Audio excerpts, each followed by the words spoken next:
Today on ProutCast, we're joined by one of the most influential voices in the localization movement, Helena Norberg-Hodge. Helena is a linguist, author, filmmaker, and founder of Localization, an organization dedicated to revitalizing local economies, cultures, and ecosystems around the world. Over nearly 5 decades, her work has challenged some of the deepest assumptions of modern economics, particularly the idea that bigger, faster, and more global is always better. Her journey began in the Himalayan region of Ladakh, where she witnessed firsthand a thriving, resilient culture grounded in community and ecological balance. That experience became the foundation for her seminal book, Ancient Futures, widely regarded as a classic critique of economic globalization and its impacts on both culture and well-being.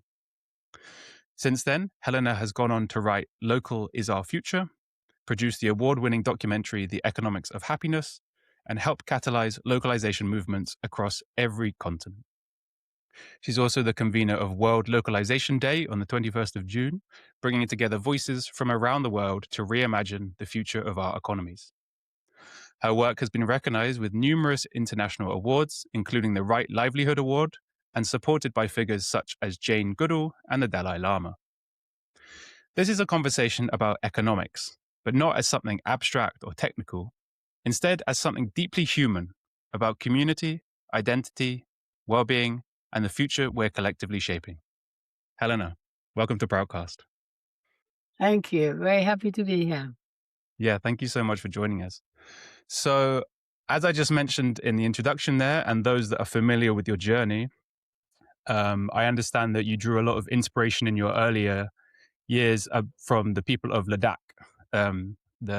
It's part of India. It's a Himalayan region, often referred to as Little Tibet. And I understand you went there, was it 1975? Yeah. And you went there primarily as a linguist. And That's right. You were one of the first modern people to be fluent in Ladakhi, their local language. And I'm really curious what that was like for you and for them. You know, this was a culture that was relatively isolated from the modern world, and suddenly you come in as an outsider, fluent in their language. And what was that like for them? What was that like for you? And what did that open up for you, knowing the Ladakhi language?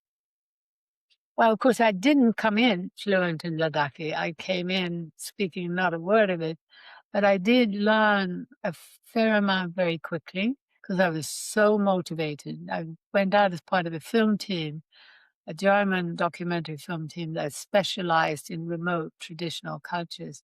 And they wanted me to pick up a few words to help with the making of the film, to communicate with people.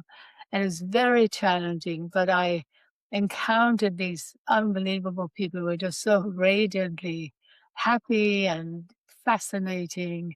So I was very motivated and I learned quite a lot. So I became fluent fairly quickly.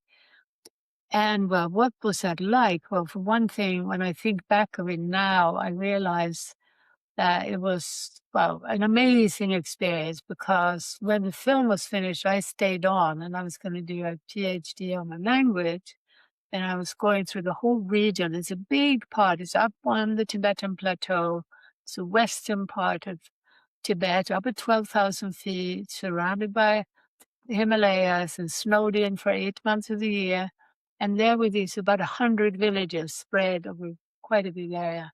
And as I walked through the region, I was collecting folk stories. I was making a rudimentary dictionary, English Ladakhi. But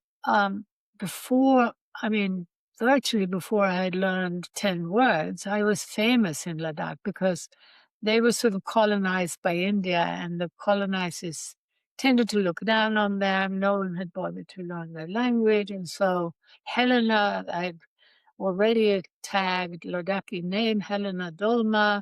They had heard about me. So every village I came to, they came running out and were just loved to listen to me speak Ladakhi. So I was so welcomed and so appreciated. So it was a high.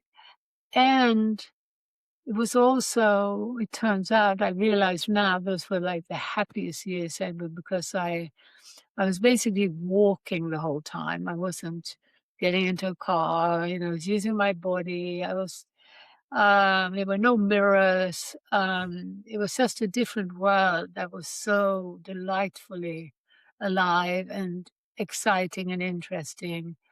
So, yeah, it was pretty wonderful. And in the early years, it was still so unknown. It's still unknown, which is fascinating, that Ladakh is still not very known, thank goodness. Because people are, of course, fascinated by Tibet, and this really is, it's Tibet, and the Dalai Lama is the spiritual head, but it's not that well known.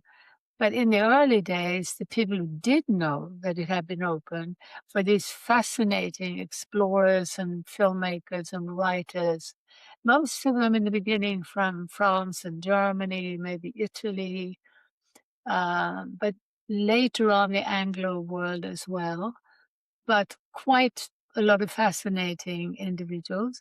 And they all sought me out to try to get advice and to maybe have some help with translation. So, so for many years, it was a very rewarding and exciting and doing quite valuable work also. The most important work I was doing, which I don't know, you may come to a question about this, but I would say that learning to speak the language was the reason why my work has ended up being different from most Westerners. And that was because I end up having this enormous privilege of knowing people well before the advent of what is actually propaganda, 24/7 propaganda that makes rural people feel inferior, stupid, and backward. So I have this huge privilege of getting to know people who feel totally fine with who they are, what they are. And I always say the self-esteem was so deep that the self was not an issue. There was no need to prove yourself. There was no need to try to say, I'm important, or I've got this fancy label of, PhD, or I'm a doctor, or I have a big fancy car, or any need at all to prove that you were more than who you just were. That was the most lovely and remarkable experience, deep lesson in psychology. Um, so that was the advantage of learning the language so early on. Because I then see also what happens when the modern world comes in and makes people feel stupid and backward. So I see the creation of depression, anxiety, and even suicide among young people. Yeah, it sounds like a very enlightening experience. Yeah, we'll move on to the what happened to the Ladakh people in your view in a moment. Just another appealing to your linguist side. How important do you think it is to preserve local languages? Some people might say in a world of globalization, oh, everyone's going to speak English soon. We won't need to have these different languages. We can all, it's actually more universal and better communicate if we all spoke English, for example. And I mean, Yeah. I used to live in Ireland, and there are some places on the west coast of Ireland which do speak Gaelic. They speak Irish still. But, you have school children in Dublin going to Irish lessons and saying, oh, why do I need to learn this? Like, we're never going to use it. What's the point? This is a relic. What do you think about preserving local languages? Well, I mean, what I know is that local languages and cultures were a consequence of an adaptation to the diversity of the living earth.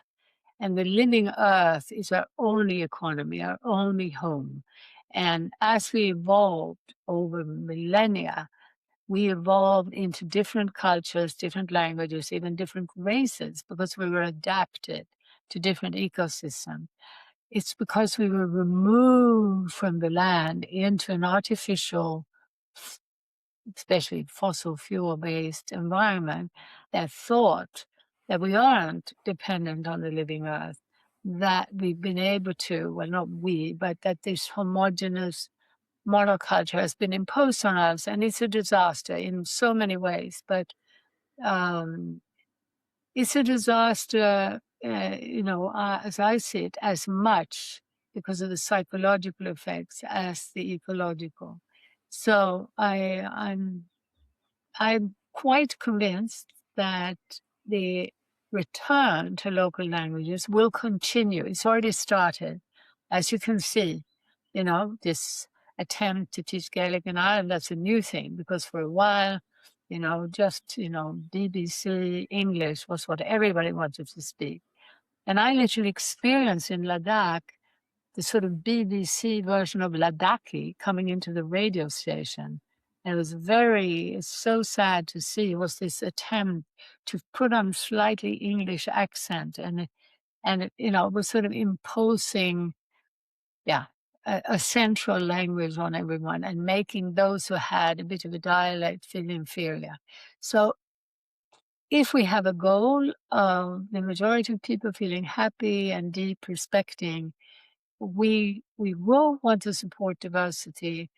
And I'm basically saying there's an intuitive return to that in any case. So for me, we need to understand those micro trends and understand where they come from, support them, but also be realistic about what can we actually do. If your child only spoke Gaelic, then in the current situation, it might be difficult. And it's too long a discussion now, but I would say that for communities like Ladakhis, it's an important discussion to look at to what extent leaders need to speak some English to be familiar with the system that's coming in from the outside. But does everybody have to? I don't know. It's a discussion we should all be having. Hmm. Yeah, it's very interesting. And yeah, you mentioned the inferiority complex that arises from this. It's really, I mean, it's similar to all these kind of exploitative imperialist ways.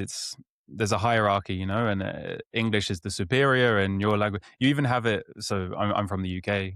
Even within the UK, you'll have regional dialects, and there'll be a hierarchy of them. Southern Queen's English will be the highest. But if you have a bit of an accent, a regional accent, then you're presumed less intelligent or something like this. Yes. Yeah. Um, But of and course, you presume less educated, for one thing, and that's synonymous with being stupid. And in my life and in our organizations, we look at it very differently. yeah, I agree. And also, yeah, I don't know if you know the rap band Kneecap. They're an Irish rap trio. Nika. Kneecap. It's very familiar. No, kneecap. Yeah. No, I They're don't. they're a very provocative. They're from Northern Ireland, but they rap some in English, but they rap in Gaelic. They rap in the Irish language, and it's Huh, their attempt at kind of making Irish cool again, for the youth and like reclaiming it. great. And Love it. people are learning Irish so they can sing along and rap along to their songs. It's Love it. Love it. I it's would very love cool. them to know more Localization Day. They should realize that in terms of what we're trying to promote, they're actually part of that movement. But, what we see is that there's this intuitive turning towards what ultimately means cultural self-respect and a love of the living world, of the natural. And it's very, very different from nationalism, because nationalism, the nation state, was an imposition from that same colonial expansionist system that created the global economic system. And so nationalism and localism are uh, really the opposite. But a lot of people confuse them. And yeah. Yeah, it's true. Yeah. Kneecap, if you're listening, World Localization Day, 21st of June. Get involved. Yeah. So let's go back to the Ladakhi people. So you mentioned the kind of awe you had with the social structures they had, and their local economies, resilience, and preserving the local languages. And then you hint at a transition towards globalization. What happened there? Well, what I witnessed over, so I was out there for 2 years without going back to the West. And even in those 2 years, I witnessed these enormous changes. Some goods had already started coming in, from the outside, but it was an opening of the region to tourism and outside development, because previously it had been closed off for political reasons. All the borders were under dispute, on the one side with China, on the other side with Pakistan. And now suddenly this whole world comes pouring in. So tourists come in, and they, without knowing it, are promoting the idea that in the Western world, we have infinite amounts of money. They come in to Ladakh looking the way Martians would if they landed in New York and every single day spent $100,000, just like that, giving a very misleading impression to young Ladakhis, because they didn't realize that the value of the currency in their economy was completely different. Money was only used for luxuries. They had their house, they had their clothing, they had their water, they had their healthcare. They had no taxes, no insurance. So the money that a family might have had in a year was something like $100, rough equivalent. And that's what the tourists were spending per day. So that sent this message that my parents who want me to farm and be a Ladakhi are just stupid and backward. Of course, I'm going to join this urban modern culture, and I want to be like them. I want to look like them. And that means it would be much better to have light skin and light eyes and light hair. So in the beginning, this culture was very blue-eyed, blonde, and white. It's now cleverly transmuted itself to a type of multiculturalism where, the dark skin and the Oriental and the white all together all drink Coca-Cola together. And so it's okay now to come from a different race or culture, but fundamentally what's being romanticized is an urban consumer culture. So I saw this coming in. I saw products coming in, especially food that had been transported for weeks, selling for half the price of local food. So I suddenly had this experience, deep, intimate experience of this dramatic shift. And literally, something that had, like butter that had been transported for 2 weeks, selling for half the price of local butter. The local butter was very valued and very famous in Tibet. And now suddenly this other butter comes in and sells for half the price. That opened my eyes so that when I went back to the West, I went back to Sweden and to England, to America, I ended up giving talks throughout the industrialized world. Everywhere I looked, I kept my eye on the market and the prices. And I was seeing that everywhere, food that had been transported for thousands of miles cost less than local food. So that opened my eyes on a journey to understand the global economy better.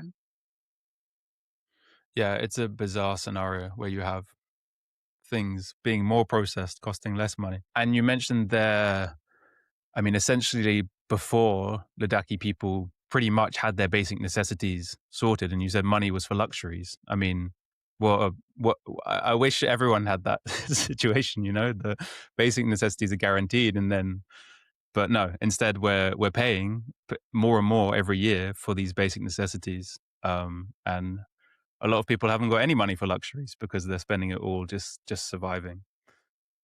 Well, a lot of people don't even have the money for basic needs, putting food on the table, a roof over their head. And I really believe that understanding that the modern economy from the outset was a system that created dependence on global trade and global traders is fundamental for us to understand what's going on. Um, so it started with slavery, it started with enclosures, and all the time these elites benefited by pushing the majority away from the land and away from skills that allowed them in a collaborative, intergenerational way to support each other, to grow the food, build the houses, create the culture, education, all of that in a decentralized, adapted way and with much more agency and control. But also because the economy was so intimately linked to the real economy, the living earth, the knowledge of the complexity, the diversity, the constant change of life led to greater humility and an inability to impose a rigid top-down model. But really, what we're facing today is the imposition of a system that was never adapted to life, that has never been about providing for people's needs. It's been about extracting wealth for global elites and global trade from the beginning. I couldn't agree more. So we talked about the global economy found its way to Ladakh. I understand you also, over the years, have been bringing Ladakhi people over to Europe. Is that correct? That's right. Yes. So I'm curious to Yeah. No. know both sides of it. They land in Europe. What are both the best and the worst things? What did they see and go, oh, actually, that would be quite cool if we integrated that technology? And what were the things where they saw and they thought, oh, yeah, I see that's a slippery slope. We don't want that. Well, you see, the tours that we called reality tours were, as it were, curated by us. And it was very much about a deeper dialogue between Westerners and people who are still more land based, so that these people who were land based could actually hear from people who, for various reasons, were not satisfied either with the toxic chemicals in agriculture or with being herded into high rise apartments, cut off from community and nature. So it was very much about them meeting people, talking to them. If you just travel and look superficially and you don't actually communicate deeply, then you could easily get the impression, as most people do, that there is this world where in the Western industrial cities, people have everything. And in these other parts of the world, they have nothing. That's a common belief, and I beg to differ. On both sides, we had reality tours. So we also brought Westerners to live in a village with a family, and they came away deeply inspired and changed by the experience of living in deeper community, particularly intergenerational community, experiencing a way of life where the eldest person had this forever, role of looking after the youngest, one of the most important roles, but also still active in farming and contributing, and that deep connection both between people and between people and nature, people and the animals, people and the water and the soil and the plant. So that actually is a type of wealth that in a functioning traditional local economy is extremely inspiring. I'm afraid that's hard to find now. But the basic principles, the basic structures are there, and there is this growth of interest in the Western world, or also in the westernized parts of the world. So even people leaving Mumbai and leaving Beijing who've tasted what was supposed to be such a wonderful life and very quickly find it empty and dead. It is dead because we're so cut off from life. And so there's this interest in farming, in the land, in eco-villages, in coming back to a more meaningful, connected way of living. People have coined the term polycrisis. We're living through an ecological crisis, social crisis, economic crisis, all kind of crises, polycrisis. And what I see the thread running through all of them is really a crisis of meaning. I see a Yeah. prevailing nihilism. A lot of people I know and a lot of people I hear online, they don't really understand what's the point of what we're doing as a human society. What's the aspiration? What's the goals? What's the meaning? And just when you talked there about there's a kind of a dream set up before you that you're going to fulfill if you follow this narrative of global economy, and then often you find that it doesn't make you happy.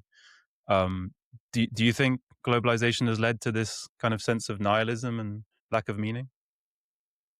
Yes, I do. And I do think it's important to realize that it did start a long time ago with the spread from Europe, conquering other cultures, this expansionist civilization that sent traders around the world to rob other peoples of their resources, to enslave people also, and also with the help of Christian missionaries to make people feel that their worldview, their religion was inferior.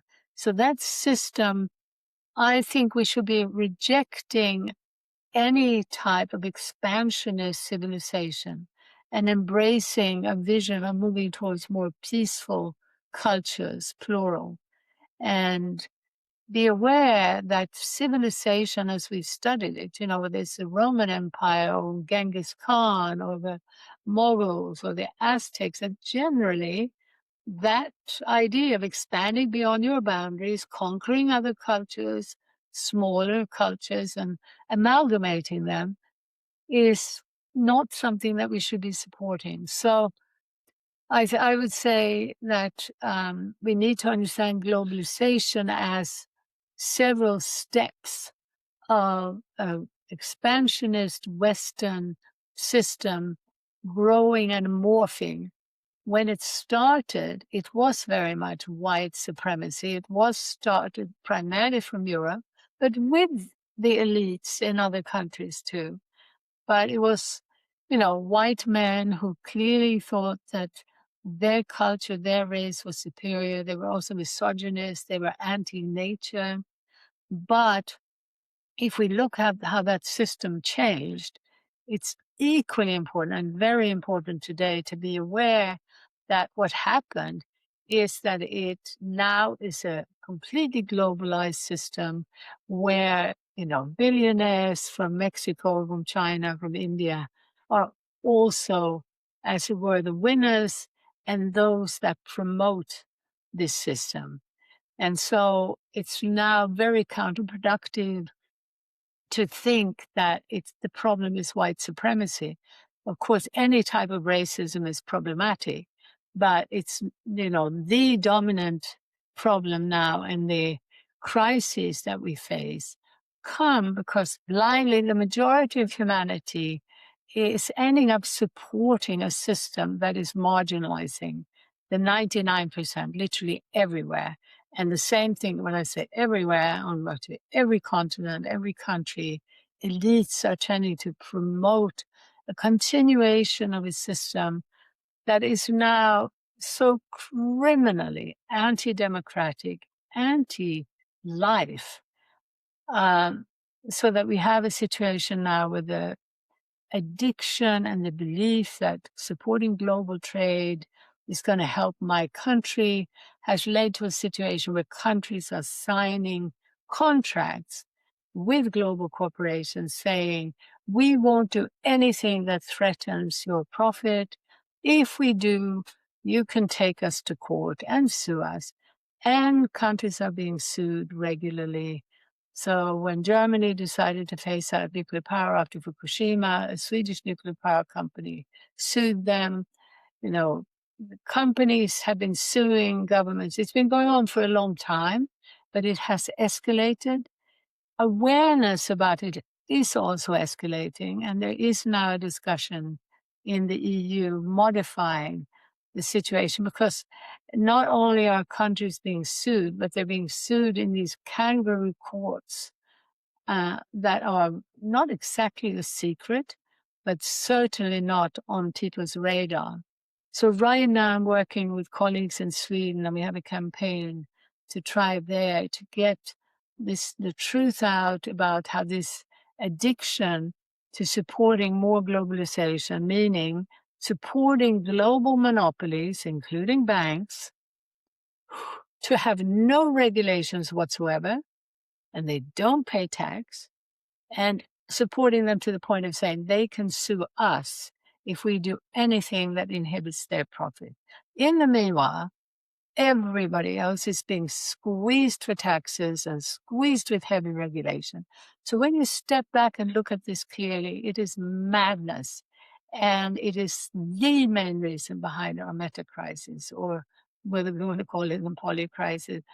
Every single issue we care to mention is either caused by that insane economic trajectory or exacerbated by it.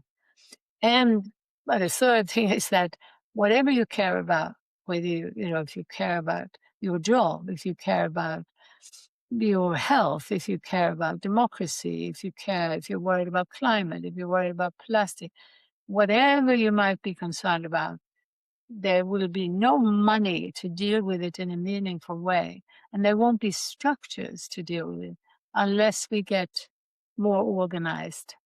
And I know my answers are very long-winded, but it's all connected. And I want to add that AI in the hands of this global elite, and remember, this is not just about individuals. We need to look at the structures.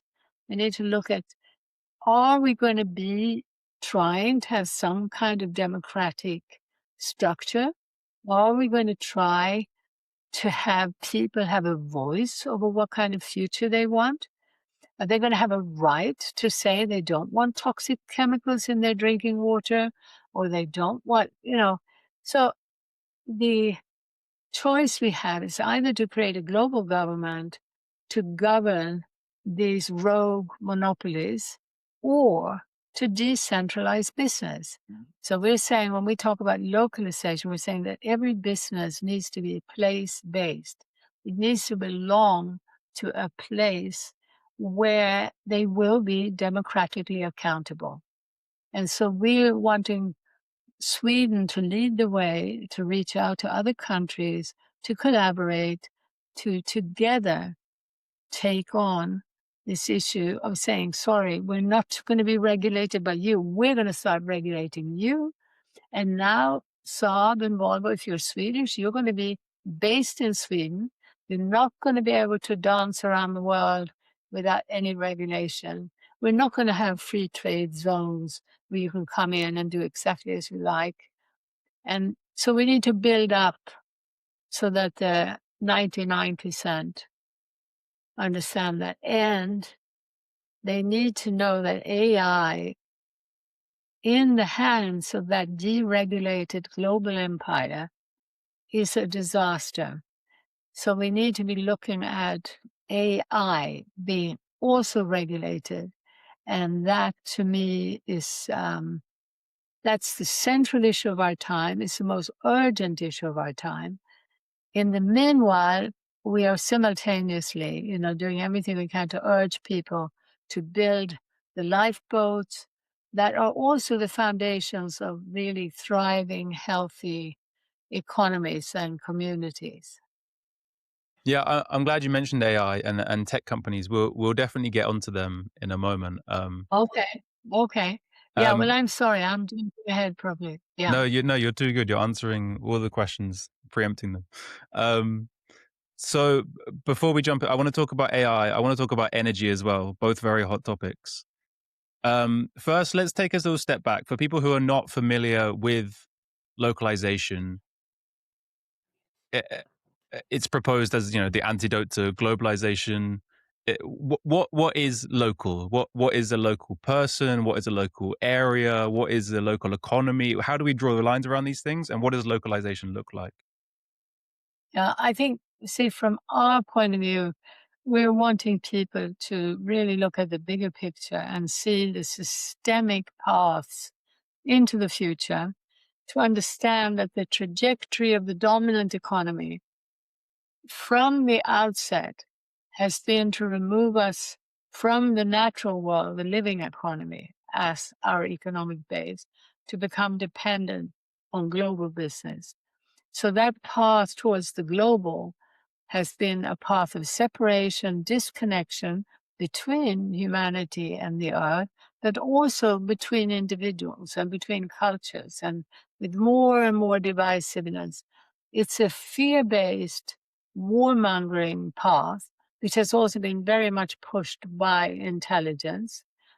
On the other side, we have a path towards localization, meaning supporting local businesses, place-based businesses that adapt to cultural and ecological circumstances, and where there is a social overview, and where the process of localization is, it's a process. There is no absolute.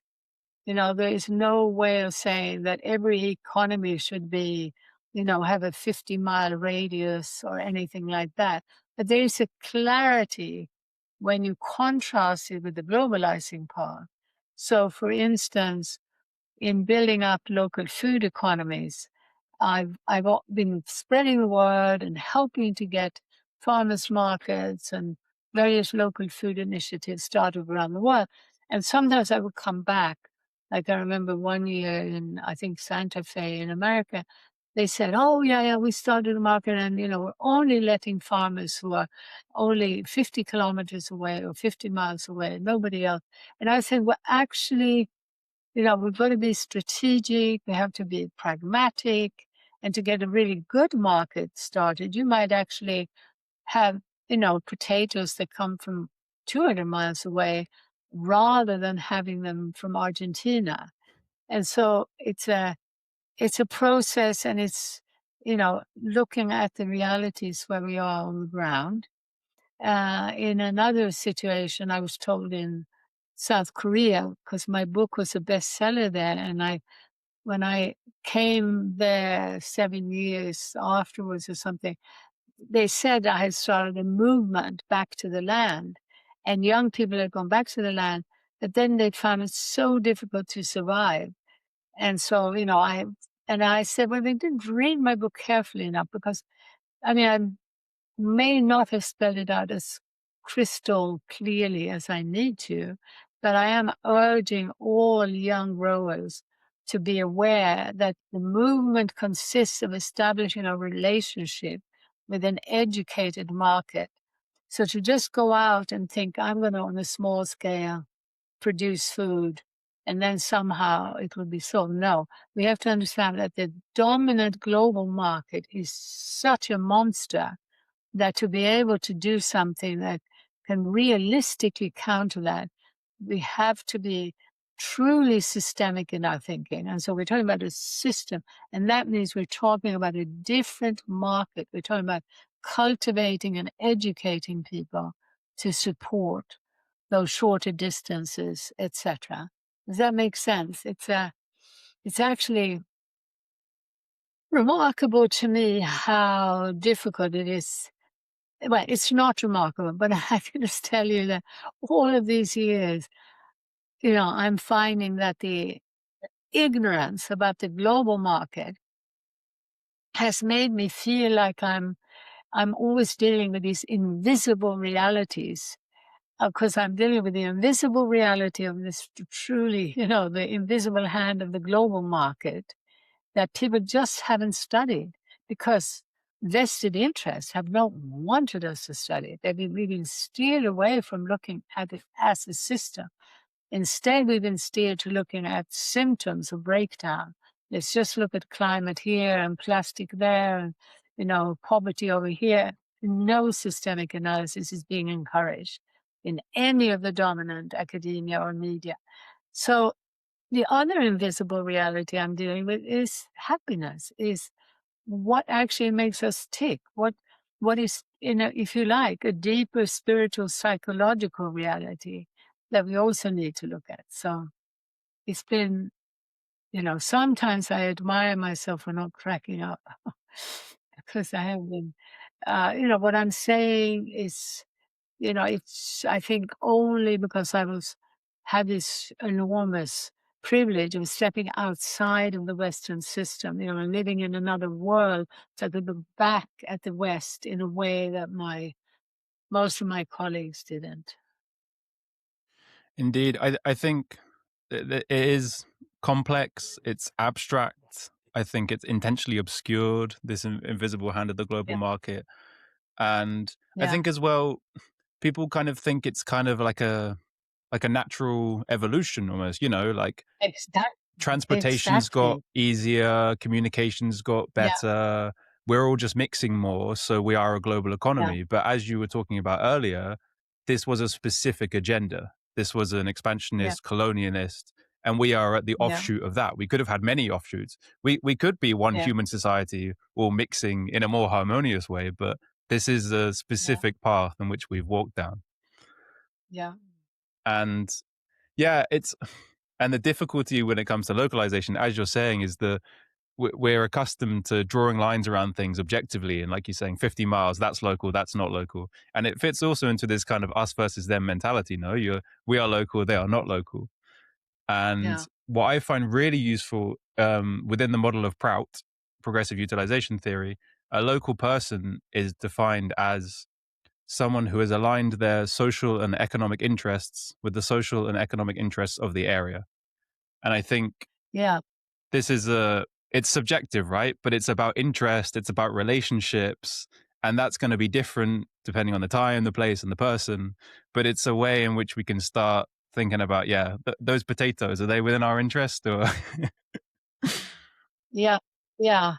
Well, it's very, very important that in a way, if we want to look at the new local, that's what I'm calling the localization movement, which is in a sense a re-indigenization, but it's not a prison. It's not that people are going to choose to live there and only there for the rest of their lives. But if you could imagine that in towns around the world, and I think towns would be the way to look at it, we need towns or cities that generally would probably not be more than 1 million or something, because again, it would depend on the place, on the ecosystem. But the mega cities are a cancerous disease that are born of the global corporate interests.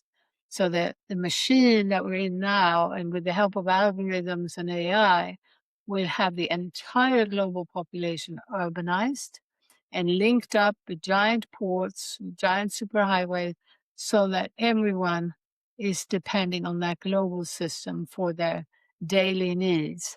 And so we need very much to shrink the big cities. And we're told, oh no, we're too many to go back to the land. The truth is we're too many to keep going into the city, because each and every person going into these cities ends up consuming more resources per capita than they do in a genuinely decentralized structure.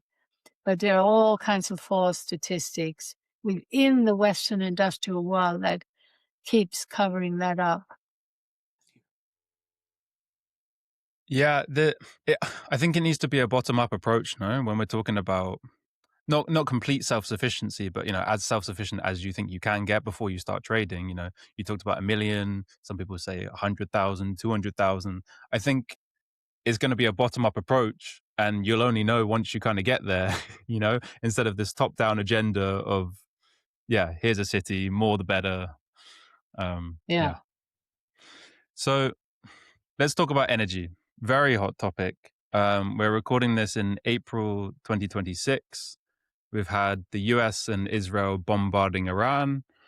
Iran's blockaded the Strait of Hormuz, where a lot of the global oil comes through. Trump just said the other day that he's going to blockade the strait as well. So it's going to be double blocked, if that's possible.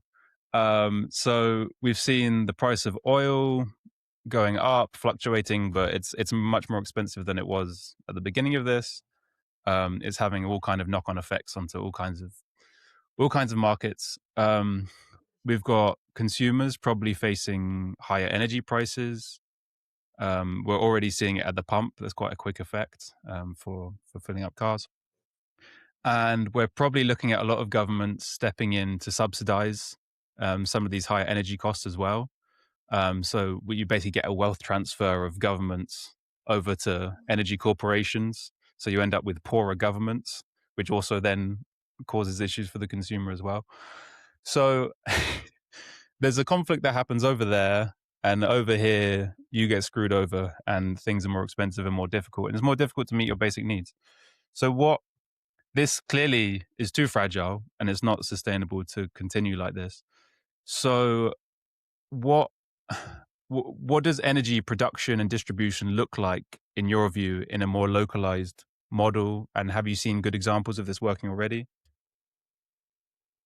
Yeah, well, I mean, again, first of all, I think it's really, really important to look at how it was vested interest extracting wealth to the top that already in a dramatic way after the Second World War brought in more and more dramatic dependence on fossil fuels. They had already started before that, but we had this battle of the giants, corporations, the Japanese, German, American, and the world wars were completely a consequence of an energy and resource intensive, hungry economic development because our governments were feeding these giants.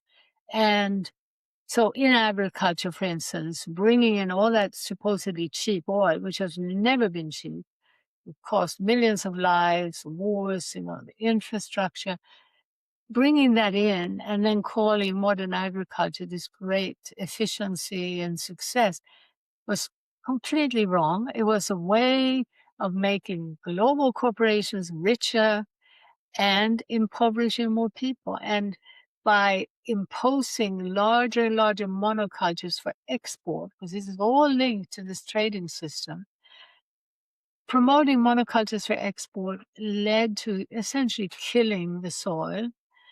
And I want maybe right now to deviate to say that it is so frightening to see that that same global corporate empire realizing that this type of agriculture was being questioned, brings in regenerative agriculture to essentially destroy the growing local food movement, the growing realization that we need to be more self-reliant, we need to diversify production, feed our own countries and regions first, and only export when there is excess.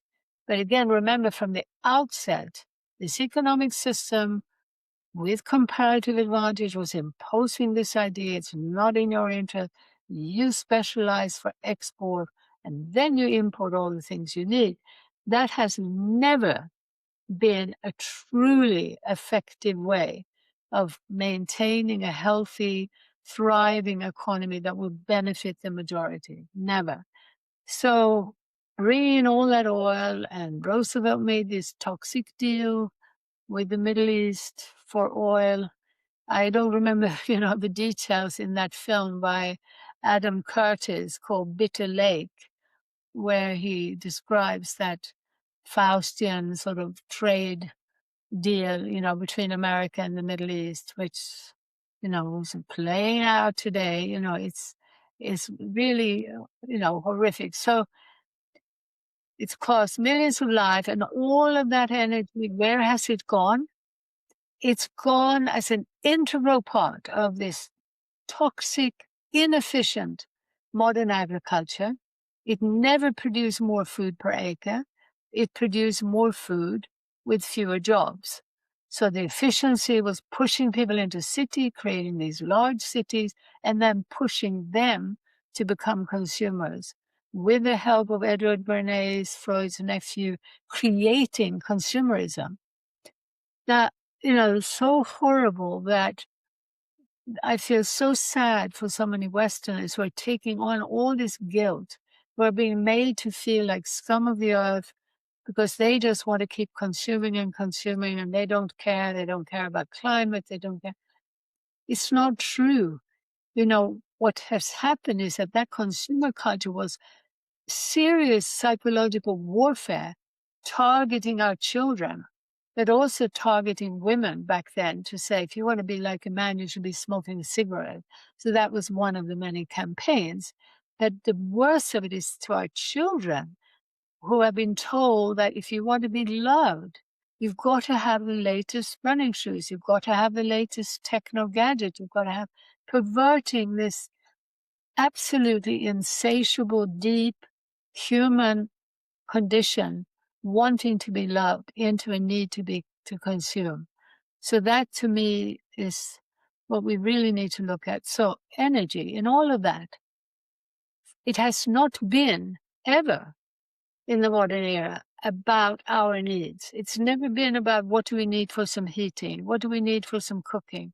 And I had experience in Ladakh, Bhutan, Nepal, and actually in other countries too, but not where I was running projects, but demonstrating that some relatively simple technologies could make a big difference if people want from a traditional setting.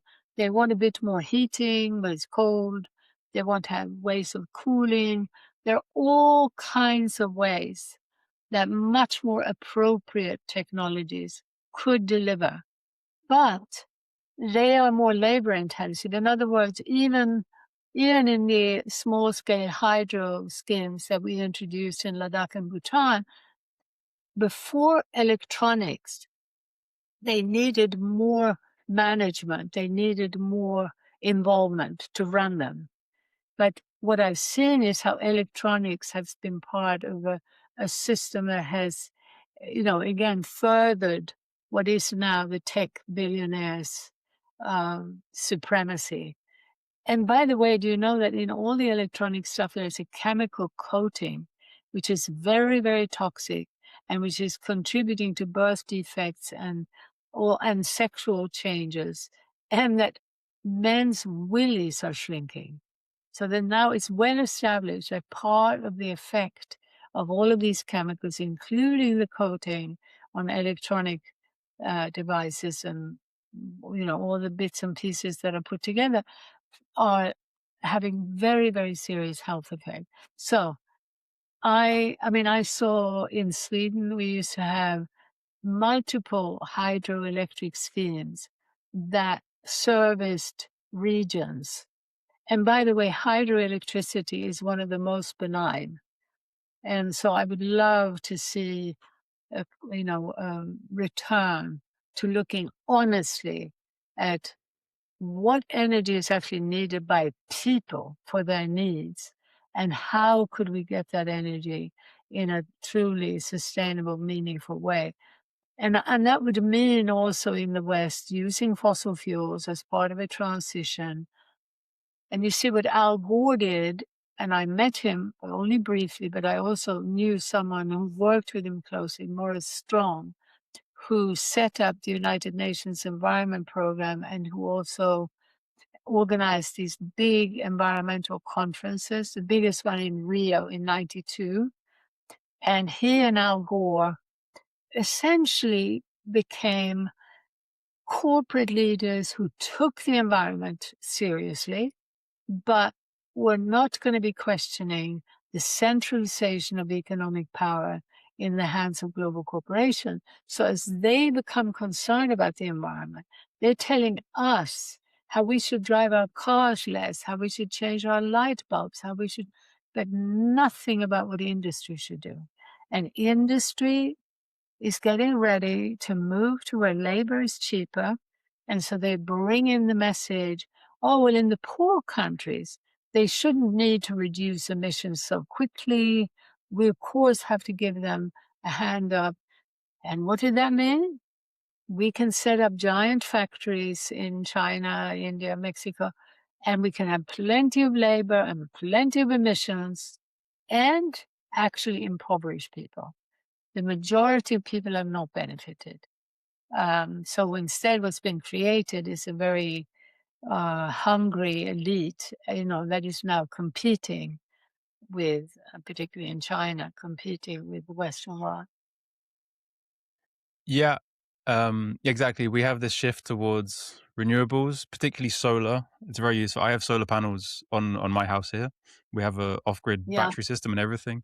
I learned the other day that China produces, depending on exactly which kind of thing you're looking at, but 80 to 90% of the global market of solar panels and lithium iron phosphate batteries, the kind of main batteries used in solar panels, they produce 80 to 90% of them, which is basically all of them. So we have a shift towards a greener technology. Obviously, it's not 100%. There are the binding of the minerals and these chemicals you're talking about, which I wasn't aware of. But yeah, you have economic dependence on China, and you had I'm living in Spain now. We had the Prime Minister of Spain, Pedro Sanchez, going over to China just the other day and making all these trade deals. So, I presume around solar panels, electric vehicles, batteries, and because Spain is actually uses a lot of renewables, it's relatively Yeah. green, the energy system. But I mean, in a very pragmatic way, Spain's looking at the global order shifting and thinking, "Oh, I don't know if we want to be so Yeah. aligned with the U.S. world order anymore. Maybe we should budge over to China." But it's swapping one dependence for another. Well, it's also completely unnecessarily depending on these giants. And again, it's the structures of these giant corporations without any oversight, any regulation. And, who are investing more in propaganda to sell themselves as green than they're investing in production. We're in an insane situation where, without a doubt, as far as I'm concerned, every business needs to belong to a place, needs to have democratic oversight. And if we had honest research, because the research that's being funded doesn't let us see honestly where all this energy is going. So the new green, this whole shift to electric is not a good thing. Not a good thing. We have to remember that it was those giant car companies that bought up public transport systems and closed them down. We should look at Switzerland, where they still have a few, probably maybe quite a lot, but lightweight rail that runs between towns and villages that comes every 10 minutes. So practical, so efficient. I think it's still there, more or less. In Germany, I think it's changing, but there's another way to run things that would mean far, far less energy consumption. And yeah, we also did a lot of work with passive solar and, for heating, both space heating, water heating, greenhouses, drying, solar cookers. There's so much that could be done. Um, but again, the key is that we've been imprisoned in a system where human labor has been made too expensive for us. We can't afford ourselves. We've been pushed into this competitive race, essentially competing with technology that is controlled by the global empire. And we're being trapped into ever faster competition with technology. And so in the market, an electronic gadget from China will cost less than a kilo of organic potatoes, in the Western world. It is absolutely insane. So we Yeah, have to it is. remember that emptiness in the marketplace is a fake consequence of political choices that we've not been asked. We haven't been able to vote because left and right have been doing the same thing. Yeah, indeed. You mentioned about competition there as well. I mean, I get quite excited envisioning what a cooperative society would look like, where we could really, you don't have so many patents and privatization of intellectual property, but we could be really creative and innovative with the kind of technology that we could co-create, instead of all working on everything in secret on our own and then competing on the open market. It's not, people Yeah, think that that's the way to bring progress faster and it's more efficient. But I'd say it's completely contrary than cooperation. exactly. Exactly. Um, yeah, so let's talk about tech companies. So tech companies are interesting because they have this cloud-based element and also the kind of hardware element, So they're companies like Meta, Amazon, OpenAI. They're accessed by most of the world. Not all the worlds allow them, but so you have this kind of global reach of them. And then you also have they're all supported by hardware, by data centers. They need raw materials to kind of support the systems. Another interesting, crazy fact about dependency. Um, Taiwan produces 60% of the world's semiconductors, which I don't know exactly what they are, but I gather they're in most electronical components. Yeah. And they produce 90% of the most advanced type. Again, I'm not sure exactly what they're used for, but it sounds like a lot. And then Yeah. further, Taiwan doesn't actually kind of natively have these raw materials necessary to make the semiconductors in their land. So they themselves are dependent on import of materials, and then others are then dependent on the manufacture of these semiconductors by Taiwan. Very fragile. So yeah, we have these big tech companies.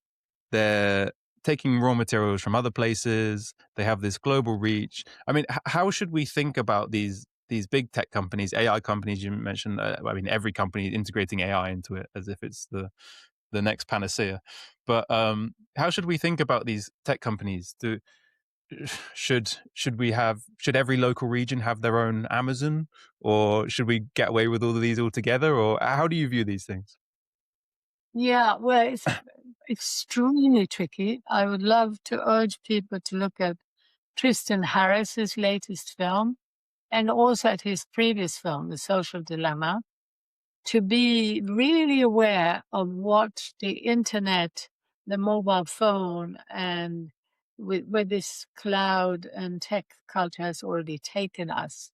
In The Social Dilemma, they warn, and these are CEOs from Silicon Valley who won't let their children near these technologies. And they're warning that if we allow things to continue to escalate, where it's just the end of the world as we know it, it is so, so destructive. So when you step back and look at the bigger picture, particularly the impact of the screen on children now is so well recognized that I don't think we're talking enough about how we are all, I said it earlier, we're all being made to run faster and faster and faster because of technology. And it's primarily the screen. It's primarily because of the internet and the mobile phone. And we think that it's helped. Well, how can anyone think that anymore? That it's saved us time. Anyone who has any memory will know that 20, 30 years ago, we all had much more time. None of us had the same time pressures we have today. So I would like any and everyone who looks at this technological situation now in these giants, first of all, they should realize we should not have unregulated monopolies who are running our government and therefore also running the media. So with the social media, to know that algorithms favor divisiveness and polarization. This is as much of a disaster as what's happened to our children. I have never seen this degree of polarization that I've seen in the last decade. Never in 50 years of carrying an image and a message that's quite controversial. I've never ever seen, I'm not that I've been myself caught up in these because I'm staying away from them. I'm refusing to speak out on the social media on these touchy issues. I'm not going to be standing on a platform and saying, this is where I stand, even though it sometimes can be very difficult not to, because you can be sort of cornered into people believing that means you really aren't taking, for instance, now with Palestine, but I've been in a similar situation in Ladakh and just many, many recent situations. The social media is toxic. So when we now look at these tech giants, let's really start by looking at what the role of these technologies has been so far. Let's realize that for all of us, we need to slow down and we need to have a period where we look honestly at the costs and the gains. And that includes the mining, the deep sea bed, going off to the moon and onto Mars for fighting over so-called critical minerals, this vulnerability, as you mentioned now with Taiwan and so on. We need a proper cost assessment that is in some democratic, where there is some sort of overview where the average human has a right to have a voice. This can't just be in secret chambers, which, as it happens the way it is now, our governments are being overrun by big money. And by the way, that's also with energy. What happened when people thought there was going to be peak oil 20, 30 years ago. I was saying, well, I'm not so sure because we're allowing banks to make money out of thin air. So yes, it's clear that the exploration for oil is becoming more costly and more expensive. But we're in the hands of a system that is artificially lowering the prices to keep this system going. And they have the make believe money to do more or less as they like. And if you look, governments have the money to spend billions and trillions on weapons, but suddenly no money when it comes to trying to heal the environment or, to deal with poverty or health. So the role of technology in all of this, we need a quick, wake up to really assessing where it has led us. And then I think we'll find out that actually intervening in our daily lives, in our relationships, in our workplace, in our schools, it's mainly been a tool of separation. It actually has not been a tool of connection. However, right now you and I are making use of this internet, we're making use of a technology that's spreading globally. And so I'm saying to my colleagues, let's use it to get a message out that is encouraging people to say no to an escalation, to encourage some kind of a pause, a moratorium for a while we also encourage people to look at how they can become less dependent on these technologies. Everyone is longing for direct connection, experiential connection, embodied connection, soul felt connection with other people, with the animals, with life. And every day more statistics emerge about how sitting is the new smoking, how the light of the screen harms our health, how we need the daylight, how every day more and more evidence emerges to show us we need to be more in nature and we need to have more direct relationship. And we also trying to raise awareness about how if people were allowed with economic support to rebuild regional food economies, we need more people on the land, considerably more people on the land. And if that were, both remunerated properly, respected, and if we understood that already now there are people who will go to land that has been degraded, destroyed by the chemicals, by the monoculture, the big machinery. And in 3 to 5 years, they're turning bits of land into flourishing, beautiful examples of what can be done if that particular land is treated with care. And that means, more eyes per acre. It means only picking the fruit that's ripe, not coming along with a stupid machine and picking every single apple and then burning half of them. The monocultures are deadly, and I remember in Spain, actually, we used to live in Spain in the 80s, and how near us in Andalusia, there had been lemons dumped, lemons. It turns out that a ton of lemon can become toxic for the groundwater. And of course, when you're talking about animal dung, having these animal factories, of course, is the most hideous thing imaginable. But in the meanwhile, every farmer knows that animal dung is the best fertilizer. So more diversified, small-scale agriculture is what we need. And it's not technology that's needed to make that happen, it's people. And as part of that, technologies have been developed that are very helpful on a much smaller scale and much more in the control of humans rather than the other way around. I think that's the key, right? I think it's about intention. It's about if you're intentionally using a piece of technology and you have an idea of what you want to achieve with it, then brilliant. We can be that horrible word, but we can be more efficient.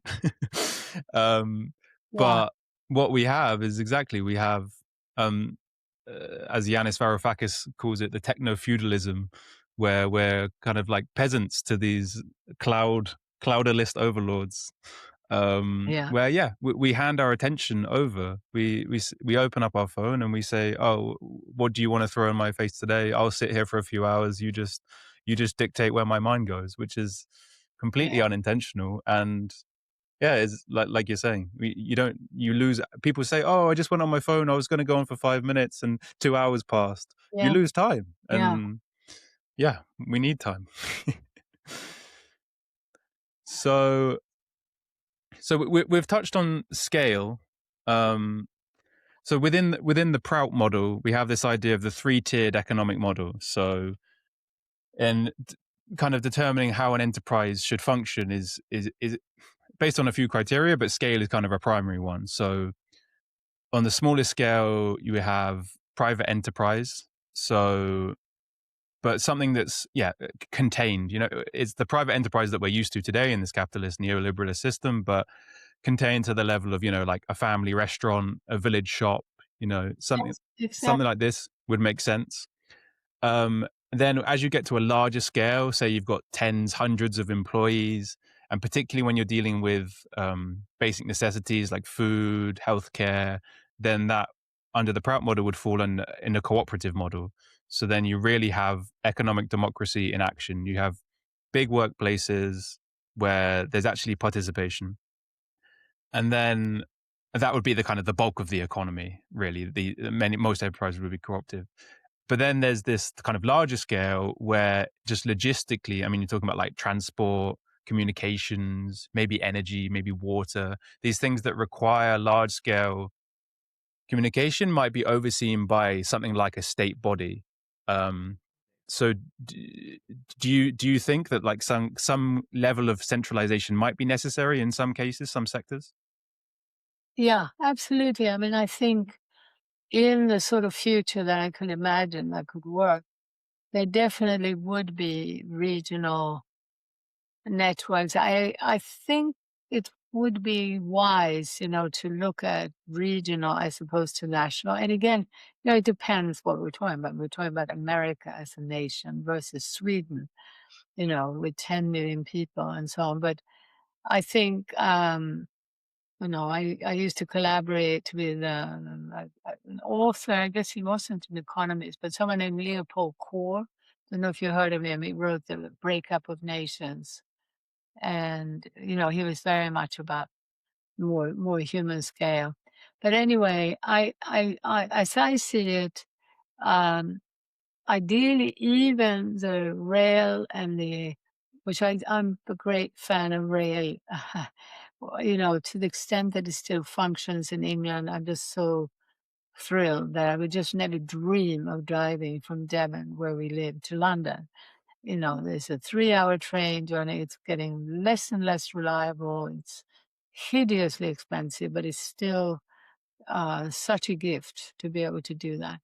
And so I also, I mentioned Switzerland before, I've seen when it really functions well, it's such a delightful way to travel. It's so different from a bus or something because, again, as you know, in the railway, you can stand up, you can walk, and it's so much more pleasant. And I also had the privilege of going between Europe and America on big ships back in the 60s and probably until about, I'm not quite sure when it would have stopped, but it was actually cheaper to go by ship from Europe to America than by plane at that time. And there's been all kinds of propaganda that will try to tell us, oh, the flying is more efficient. It's absolutely rubbish. And it used to back then take about a week.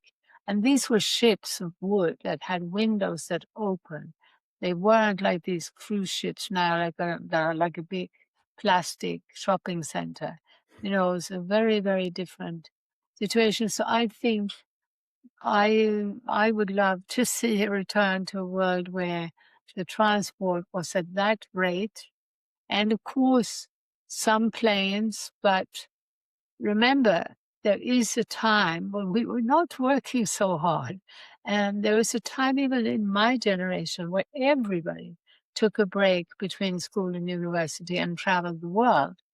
And there's no reason why that shouldn't be possible for people from around the world if those modes of transport were much less energy intensive, much less polluting, and slower, inevitably slower. They should be slower also because that's how you can actually get to know a place and get to know a people. You know, flying across the world for a few days to look at some big Buddha or a big monastery so you can mark it off and go back and boast that you've been there. It's not meaningful for people.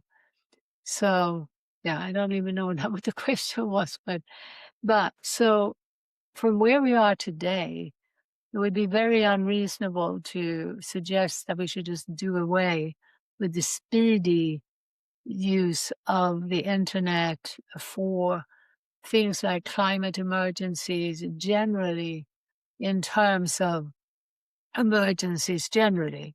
We would want to keep some of those technologies, but I do not think we want them intervening in our daily life.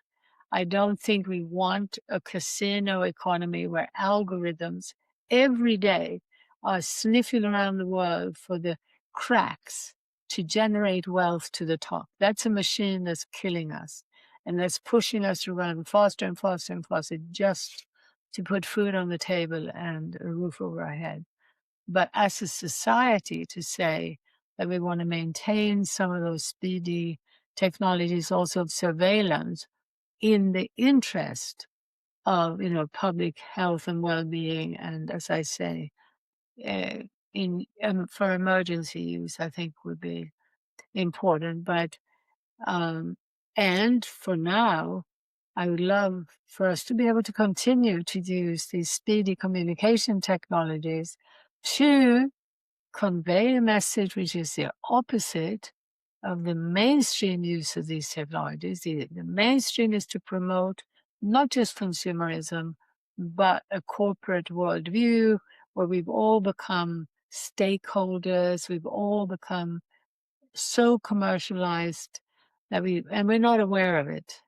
You know, everybody's a coach and essentially coaching people to try to survive in an urban consumer culture that makes them more and more unhappy. So to use the screen and the communication technologies now to get another message out for that more decentralized face-to-face world, that would be wonderful.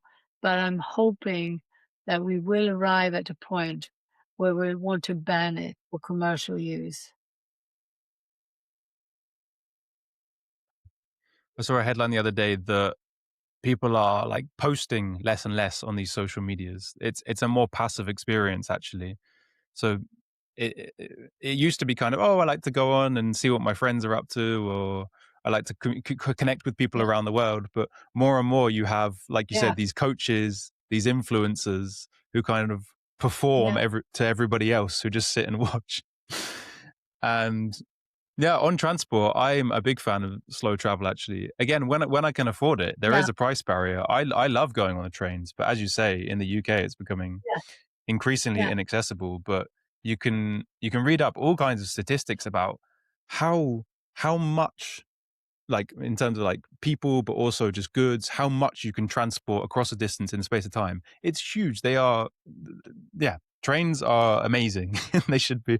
I mean, there was the HS2 project in the UK. They were going to take trains from London up further north, and the project ended up getting cut when they'd already invested billions into it, I believe. It was a shame. I mean, it was costly, and they ended up going through some ancient forests in the process. There was definitely some downsides to it, but the the ambition to have more rail networks in the UK was actually a good thing.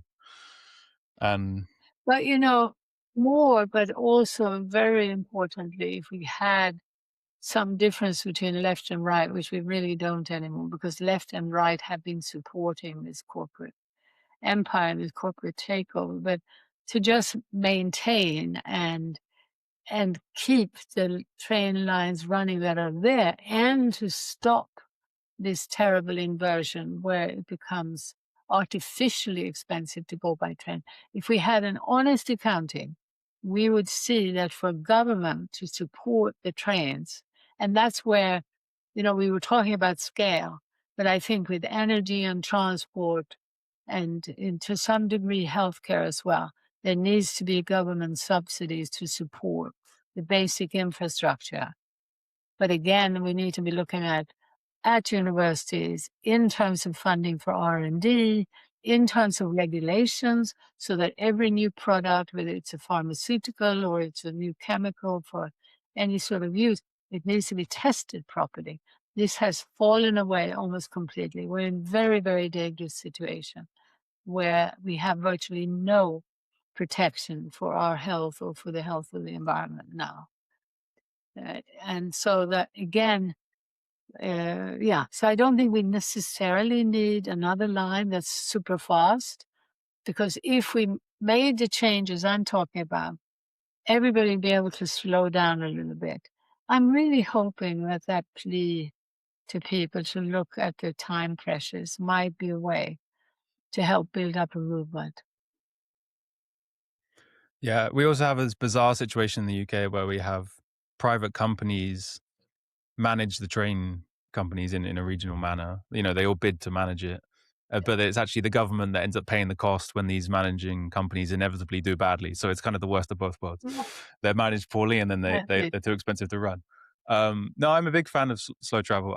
When I came to Spain, I came from Ireland, and I got the ferry from Rosslare in the south of Ireland over to Bilbao, and Yeah, it took 36 hours. And yeah, I agreed. Inside, it's arcades and bars and shopping mall, but yeah, you could go onto yeah, the top deck. yeah, I went up on the top deck the yeah. whole time, where there was people from the Orca charity, and they're out there with Oh, binoculars and cameras, and they kind of you go out oh, spotting whales and dolphins in the Bay of Biscay and stuff. So yeah, I had a lovely time. nice. Yeah, yeah. Well, and I mean, that boat also previously would have been a lovely boat and with windows that open. And, you know, we used to go from Southampton to Bilbao regularly when we lived in Spain. So we've talked about a lot of and it's important to critique globalization. But on a more positive note, what gives you hope? I mean, you travel a lot for your work. You must have been seeing all kinds of local projects coming off the ground. I think it's gaining momentum. What gives you hope? Yeah, what gives me hope and huge inspiration is the wonderful people I encountered just today. Looking to start another farmers market out here. The young people who are involved and enthusiastic, who already have a community garden, and who, there's this, I think, a sort of inevitable turning back home to the way we evolved. I think it's in our DNA. We can't survive in a high-rise apartment where there's nothing alive, and in many offices, windows that don't even open, and maybe a plastic plant if you're lucky. I mean, it's just we can't survive there. And so there's just a natural turning. And so everywhere I go on the ground, I see people who are privileged enough to make that shift. It's not easy for the people who are really impoverished and struggling to just, as I say, put food on the table or pay the rent or the mortgage. But it's wonderful to see that people, and I'm not talking about super privileged, but it's sort of middle class level, I suppose I would say, in the Western world, where I just see more and more people saying, I'm going to sacrifice, a successful career to do what I know I feel is right and what I really want to support in the world. So that gives me not only hope, but a conviction that in the long run, humanity, nature, life will prevail in the long run. But I'm a bit impatient. I want to see before I die, I'm hoping to see that we wake up to the instrument of this machine-like trajectory away from life, which has about a 500-year history. I don't agree with people who think it goes back thousands of years. Yes, earlier there were expansive civilizations that were pretty ruthless, but this particular monster we're dealing with, this very specific roots in Europe and this very clear trajectory. and it's coming to its end, but AI in the hands of that casino economy in the global empire is going to take us rapidly further in the wrong direction. It already is, it's already functioning, but if we allow it to continue to develop further and to have no regulations whatsoever, that's going to be very unfortunate. So I'm hoping that there will be a major wake up, a sort of last minute moratorium on further development there. And yeah. And in the meanwhile, the growth from the bottom up could be so helped by the tiny shift in policy, the tiny shift in what governments regulate, what they tax, and what they subsidize.